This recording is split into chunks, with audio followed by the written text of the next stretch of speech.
நீங்கள் மியூச்சுவல் ஃபண்டை விட பெட்டரான ரிட்டர்ன்ஸ் கொடுக்குற மாதிரி வேறு ஒரு ஆப்ஷன் தேடிக்கிட்டு இருக்கீங்க அப்படின்னா இந்த வீடியோ உங்களுக்காக தான். இந்த வீடியோவில் நம்ம ETF அப்படிங்கிற கான்செப்ட் பற்றி தெளிவாக எக்ஸ்பிளைன் பண்ண போகிறோம். ஸோ இந்த வீடியோவை கடைசி வரைக்கும் பாருங்கள். ETF அப்படின்னா என்னென்னு பார்ப்போம். ETF அப்படிங்கிறது எக்ஸ்சேஞ்ச் ட்ரேடட் ஃபண்ட், அதாவது ஸ்டாக் மார்க்கெட்லேயே ட்ரேட் ஆகிற ஃபண்டு தான் எக்ஸ்சேஞ்ச் ட்ரேடட் ஃபண்டு சொல்கிறாங்க. அதோட அர்த்தம் என்ன அப்படின்னா, நீங்கள் குரூப் ஆஃப் ஸ்டாக்ஸை வந்து ஒரு ஃபண்டாக ஒரு ஸ்கிரிப்டில் வந்து உங்களால் ட்ரேட் பண்ண முடியும். எப்படி நான் வந்து மியூச்சுவல் ஃபண்டில் எக்ஸ்பிளைன் பண்ணணும், ஃபார் எக்ஸாம்பிள் நீங்கள் வந்து ஒரே ஸ்டாக்ஸில் இல்லாமல் மல்டிபிள் ஸ்டாக்ஸில் வந்து large cap, mid cap, small cap அதை பற்றிலாம் நான் எக்ஸ்பிளைன் பண்ணியிருப்பேன் லாஸ்ட் வீடியோலேயே. அதை பார்க்கல அப்படின்னா அந்த வீடியோ போய் பாருங்கள். எப்படி நம்ம மியூச்சுவல் ஃபண்டில் குரூப் ஆஃப் ஸ்டாக்கில் இன்வெஸ்ட் பண்ணுறோமோ அதே மாதிரி தான் ETF-ம் குரூப் ஆஃப் ஸ்டாக்ஸ் தான் கேரி பண்ணியிருக்கோம். ஃபார் எக்ஸாம்பிள் நிஃப்டி ETF அப்படின்னு சொல்லிட்டு ஒன்று உண்டு. அதாவது நீங்கள் நிஃப்டி 50ல் பார்க்குற எல்லா ஸ்டாக்ஸும் சேர்ந்தாப்பில் ஒரு ETF இருக்குது. அதோட வேல்யூ பார்த்தீங்க அப்படின்னா ஒரு 100 to 123 தான் இருக்கும். அது ஸ்டாக் மார்க்கெட்டில் நார்மலாகவே ட்ரேட் ஆகிட்டு இருக்கும். ஸோ நீங்கள் வந்து அதை ட்ரேட் பண்ணலாம். பேசிக்காக நீங்கள் வந்து எப்படி வந்து மியூச்சுவல் ஃபண்டில் அமௌண்ட் போடுறீங்களோ அதே மாதிரி இதை வந்து மந்த்லி பை பண்ணலாம். சரி, அதை நான் மியூச்சுவல் ஃபண்ட்லேயே பண்ணிட்டு போயிடுவேன், இதில் என்ன வித்தியாசம் அப்படின்னு தானே கேட்பீங்க. அதில் என்ன வித்தியாசம் அப்படின்னா, மியூச்சுவல் ஃபண்டில் நான் ஆல்ரெடி சொன்னது தான் expense ratio and exit load இந்த மாதிரி கான்செப்ட்லாம் உண்டு. பட் ETF பொறுத்த வரைக்கும் இது எதுவுமே கிடையாது. நீங்கள் பை பண்ணுறீங்க, அதுக்கு ப்ரோக்கரேஜ் கொடுப்பாங்க. ப்ரோக்கரேஜ் பார்த்தீங்கன்னா 20 rupees நீங்கள் பை பண்ணுறதுக்கு, செல் பண்ணுறதுக்கு 20 rupees.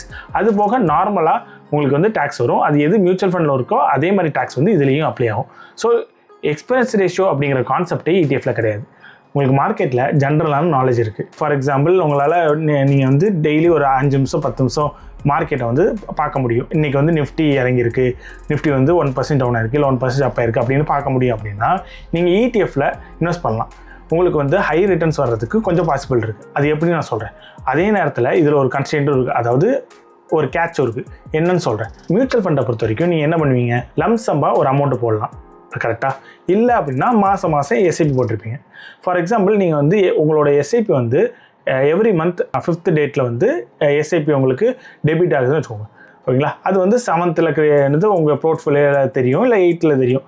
ஆக்சுவலாக 7th 8th வந்து நீங்கள் வந்து இன்வெஸ்ட் பண்ண அந்த ஃபண்ட் இருக்குதா, அந்த ஃபண்டில் உள்ள எல்லா ஸ்டாக்ஸும் என்ன ப்ரைஸில் ட்ரேட் ஆகிருக்கோ அதோட ஆவரேஜ், ஆக்சுவலாக NAVன்னு சொல்லுவாங்க, நெட் அசெட் வேல்யூ. அந்த ப்ரைஸ் வச்சு இல்லாமல் நெட் அசெட் வேல்யூ, அதாவது ஒரு பாயிண்ட்ஸை வச்சு அது கேல்குலேட் ஆகும். பேசிக்காக எண்ட் ஆஃப் த கேஸ் நீங்கள் பார்த்தீங்க அப்படின்னா அது ஆவரேஜிங் தான். நீங்கள் சொல்ல போனால் அந்த டைம் பீரியடில் உங்களுக்கு எவ்வளோ ப்ரைஸ் இருக்கோ அதை பொறுத்து தான் ஒரு ஆவரேஜிங் நடக்கும்னு வச்சுக்கோங்களேன். அதுக்குள்ளே நம்ம இன்னும் ரொம்ப இன்டெப்த்தாலாம் போக வேண்டாம், சும்மா நீங்கள் இதை மட்டும் தெரிஞ்சுக்கோங்க. அந்த டைமில் அந்த ஸ்டாக்ஸ் வந்து என்ன ப்ரைஸில் ட்ரேட் ஆகிட்டு இருக்கோ அந்த ப்ரைஸில் நீங்கள் பை பண்ணுற மாதிரின்னு வச்சுக்கோங்க. அந்த 6th 7th பீரியடில் நீங்கள் ஹையாகவும் இருக்கலாம், லோவாகவும் இருக்கலாம், உங்களுக்கு தெரியாது. நீங்கள் வந்து உங்கள் அக்கௌண்ட் வந்து டெபிட் ஆகும். அது கம்மியாக இருந்துச்சு அப்படின்னா கம்மியான ப்ரைஸில் நிறைய குவான்டிட்டியில் பை ஆகும். நீங்கள் என்ன போடுறது 5000 தான், கரெக்டாக? அதே வந்து ஸ்டாக் ப்ரைஸ் கூட இருந்துச்சு அப்படின்னா கம்மியான குவான்டிட்டியில் பை ஆகும். இப்படி வச்சுக்கோங்க. ஓகே, இதே ETF வந்து வச்சுக்கோங்களேன். ETFல நீங்கள் வந்து சேம், நீங்கள் வந்து மியூச்சுவல் ஃபண்டில் லார்ஜ் கேப்பில் போடுறீங்க, அதுவும் நிஃப்டி 50யோட ஸ்டாக்ஸாக இருக்கும். அதே நிஃப்டி 50 பீஸ் அப்படின்னு சொல்லி உண்டு, நிஃப்டி பீஸ்லாம் உண்டு. அதுவும் 50 ஸ்டாக்ஸு கம்பைன் பண்ணது தான். ப்ரைஸ் பார்த்தீங்க அப்படின்னா 120 அந்த ரேஞ்சில் தான் இருக்கும். இப்போது நீங்கள் இதில் 5000 rupeesக்கு நீங்கள் ஆட் பண்ணுறீங்க, ஒரு 50 லாட்டோ 50 குவான்டிட்டியோ அந்த மாதிரி ஆட் பண்ணுறீங்கன்னு வச்சுக்கோங்களேன். இப்போது இதை நீங்கள் மந்த்லி வந்து எப்படி கேரிஃபை பண்ணால் உங்களுக்கு ஹை ரிட்டர்ன்ஸ் வர வாய்ப்பு இருக்குது அப்படின்னா, எப்போல்லாம், அதாவது நீங்கள் எப்போல்லாம் ஒரு மந்தில் வந்து நிஃப்டி தொடர்ந்து 2% இறங்கிருச்சுன்னு வச்சுக்கோங்க, அப்போ நீங்கள் உங்களோட 5000 ஆட் பண்ணணும். ஸோ அடுத்த மந்த்லேயும் அந்த மாதிரி 2% இறங்கும், கரெக்டாக? ஸோ 1% 2% உங்கள் ஸ்கில்லை வச்சு, மார்க்கெட் ஸ்கில்லை வச்சு, சரி இப்போ இறங்குது, இல்லை இன்னும் இறங்கும் அப்படின்னு சொல்லி உங்களுக்கு தெரியுது அப்படின்னா மந்த்லி இப்படி ஆவரேஜிங் பண்ணிங்க அப்படின்னா நீங்கள் நார்மல் மியூச்சுவல் ஃபண்டோட ETF சைடில் வந்து உங்களால் ரிட்டர்ன்ஸ் ஹையாக எடுக்க வாய்ப்பு இருக்குது.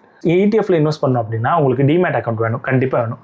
டிமேட் அக்கௌண்ட் வேணும், அதில் தான் நீங்கள் அமௌண்ட்டை ஆட் பண்ணணும், அதில் வந்து நீங்கள் பை பண்ணணும். அதே மியூச்சுவல் ஃபண்டை பொறுத்த வரைக்கும் இந்த எதுவுமே தேவையில்லை. நீங்கள் நார்மலாகவே மியூச்சுவல் ஃபண்டில் உங்கள் அக்கௌண்ட்டில் இருந்தால் டெபிட் ஆகும் டேரெக்டாக. ஸோ SIP போட்டு விட்டால் போதும், டெபிட் ஆகிடும். இதுதான் கன்வீனியன்ஸ். மியூச்சுவல் ஃபண்ட் வந்து ஆட்டோ டெபிட் ஆகும். ETF வந்து நீங்கள் தான் போய் பை பண்ணணும். சப்போஸ் உங்களால் மாதம் 5000 வந்து எடுத்து வைக்க முடியாமல் போச்சு அப்படின்னா ETFல நீங்கள் இன்வெஸ்ட் பண்ணிக்க மாட்டீங்க. அதே மியூச்சுவல் ஃபண்ட் அப்படின்னா அதுவே ஆட்டோமேட்டிக்காக உங்கள் அக்கௌண்ட்லேருந்து அமௌண்ட்டை எடுத்துடும். மார்க்கெட் நாலேஜ் ஜாஸ்தியாக இல்லை அப்படின்னு நினச்சிங்க அப்படின்னா மியூச்சுவல் ஃபண்டில் தான் போகிறது பெட்டர். அதே நேரத்தில் உங்களுக்கு இல்லை, எனக்கு வந்து மார்க்கெட் எனக்கு தெரியும், டெய்லி பார்க்கறதுக்கு ஒரு 10 நிமிஷம் இருக்குது அப்படின்னு நினச்சிங்க அப்படின்னா நீங்கள் ETF போகலாம். இடிஎஃப்லேயுமே இன்னொரு என்ன ட்ராபேக் அப்படின்னா, நீங்கள் எல்லா மியூச்சுவல் ஃபண்டில் மாதிரி நிறைய ஆப்ஷன்ஸ்லாம் கிடையாது. இடிஎஃப்பில் ரொம்ப குறைவான ஆப்ஷன்ஸ் தான் இருக்குது. ஃபார் எக்ஸாம்பிள் கோல்டு, சில்வர் இது 2 இருக்குது. நீங்கள் கோல்டு, சில்வர் தான் இடிஎஃப் தான் ரொம்ப பெட்டர் நிஃப்டியை விட. நீங்கள் கோல்டில் வந்து எப்போல்லாம் குறையுதுன்னு நீங்கள் பார்த்து நீங்கள் இடிஎஃப்பில் இன்வெஸ்ட் பண்ணீங்க அப்படின்னா நல்ல ரிட்டர்ன்ஸே இதில் வர்றதுக்கு வாய்ப்பு இருக்குது. இதில் உங்களுக்கு எது கரெக்ட் அப்படிங்கிறத நீங்கள் தான் டிசைட் பண்ணணும். ஓகே, இதோட கம்பேரிசன் தான் நான் 2 சொல்லியிருக்கேன். இது கண்டிப்பாக இது ஹை ரிட்டர்ன் வரும், இது கண்டிப்பாக லோ ரிட்டர்ன் தான் வரும் அப்படிங்கிறது எந்த கான்செப்ட் கிடையாது. இது முழுக்க உங்களோட நாலேஜை பொறுத்து தான். ஸ்டாக் மார்க்கெட் பற்றி எந்த ஒரு நாலேஜும் இல்லை அப்படின்னு நீங்கள் நினச்சிங்க அப்படின்னா ஷார்ட்டாக நீங்கள் மியூச்சுவல் ஃபண்ட் போகிறது தான் ரொம்ப பெட்டரான ஆப்ஷன். இப்போ நம்ம இடிஎஃப்ல எப்படி இன்வெஸ்ட் பண்ணலாம் அப்படிங்கிறத பார்ப்போம். நீங்கள் ட்ரேட் பண்ணுற எந்த ப்ரோக்கர் வேணால் போய்க்கோங்க. சர்ச்சில் போயிட்டு நான் நிஃப்டியில் இன்வெஸ்ட் பண்ணணும்னு நினைக்கிறீங்க அப்படின்னா நிஃப்டி பீஸ் அப்படின்னு சர்ச் பண்ணிங்க அப்படின்னா உங்களுக்கு எக்கச்சக்க இடிஎஃப் வரும். இது பார்த்தீங்கன்னா இங்கே பாருங்கள், இதை நான் கிளிக் பண்ணுறேன்னு வச்சுக்கோங்களேன். நான் ஆல்ரெடி கிளிக் பண்ணி தான் வச்சுருக்கேன். ஸோ இங்கே பாருங்கள், 273 rupees வந்து ட்ரேட் ஆகிட்டு இருக்குது. பேசிக்காக ஆவரேஜ் வெயிட்டட் ப்ரைஸ் தான் இது. ஸோ நீங்கள் வந்து இதில் வந்து 1000 rupees நீங்கள் வந்து மாதம் போடணும்னு நினைக்கிறீங்க. இல்லை எப்போல்லாம் இது வந்து 1% டவுன் ஆகுதோ, ஃபார் எக்ஸாம்பிள் 1%, 2% இப்படி டவுன் ஆகுது அப்படின்னா நான் வந்து ஒரு 500 ஆட் பண்ணுவேன். இல்லை வந்து நான் ஒரு 2 குவான்டிட்டி 2 குவான்டிட்டி வாங்குவேன், 3 குவான்டிட்டி வாங்குவேன். இது சேம் தான். நீங்கள் வந்து ஒன்றுமே இல்லை, டெலிவரி போடுறீங்க. இதில் நார்மலாக எப்படி ட்ரேட் பண்ண முடியுமோ ட்ரேட் பண்ணலாம். ஸோ நான் ஆட் பண்ணுறேன். ஆட் பண்ணால் உங்களுக்கு ஒரு ஸ்டாக் ஆட் ஆயிரும். நான் நிஃப்டி இல்லாமல் கோல்டில் ட்ரேட் பண்ண நினச்சிங்கன்னா இடிஎஃப் கோல்டுன்னு அடித்தாலே வந்துடும். நீங்கள் பாருங்கள், இடிஎஃப்னு அடித்தாலே சில்வர், கோல்டு இதெல்லாம் வருது பாருங்கள். ஸோ ஒவ்வொரு கம்பெனி வந்து இடிஎஃப் நடத்துகிறாங்க. ஸோ அவங்களோட இதுதான். ஸோ டாட்டா கோல்டு வச்சுருக்கு. ஸோ சில்வர் பீஸில் வந்து நிப்பான் வச்சுருக்கு.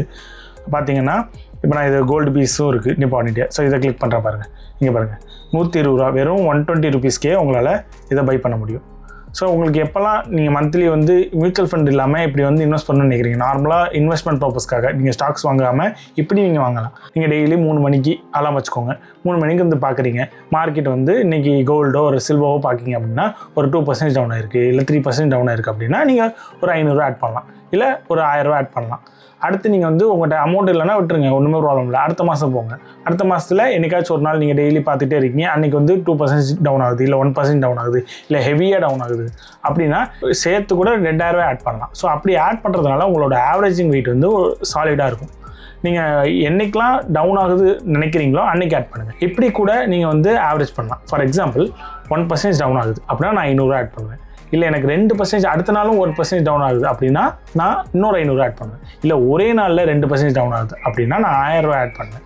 இப்படி நீங்கள் அக்குமுலேட் பண்ணிட்டே வந்தீங்கன்னா ட்ரஸ்ட் மீ நல்ல ரிட்டர்ன்ஸே உங்களால் பார்க்க முடியும். இப்படி தான் இடிஎஃப் வந்து நல்ல எஃபிஷியன்ட் வேல நம்ம யூஸ் பண்ணிக்கலாம். நார்மலாக ஸ்டாக்கை பை பண்ணி செல் பண்ண எவ்வளோ ப்ரோக்கரேஜ் போகுமோ அவ்வளோதான் போகும்போது, அண்ட் டேக்ஸும் சேம் தான். மியூச்சுவல் ஃபண்ட் மாதிரி எக்ஸ்பென்ஸ் ரேஷியோ 1%, 2% நீங்கள் போடுற அமௌண்ட்லேருந்து 1% எடுக்க மாட்டாங்க. அப்படிலாம் எடுக்க போகிறது கிடையாது. ஓகே, ஸோ அதான் டேரெக்டாக நீங்கள் பை பண்ணிட்டு போயிடலாம்.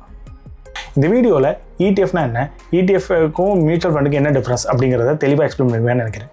இந்த மாதிரி வீடியோஸை தொடர்ந்து பார்க்குறதுக்காக சேனலை சப்ஸ்கிரைப் பண்ணிக்கோங்க. வேறு எதுவும் உங்களுக்கு இடிஎஃப் ரிலேட்டடான எதுவும் கொஸ்டின்ஸ் இருந்தால் கமெண்ட் செக்ஷனில் கண்டிப்பாக ஆட் பண்ணுங்கள், நான் ரிப்ளை பண்ணுறேன். அடுத்த வீடியோவில் பார்க்கலாம். தேங்க்யூ.